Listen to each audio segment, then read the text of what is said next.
আমি ছোট্ট একটি কবিতা বলবো। কবিতাটার নাম প্রেম পাগল।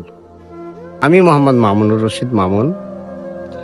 ধনের দরিদ্র হতে পারি ওগো প্রিয়া, কিন্তু আমি প্রেমের রাজা। অর্থের ভয়ে কভু কখনো তুমি মরে দিও না কো সাজা।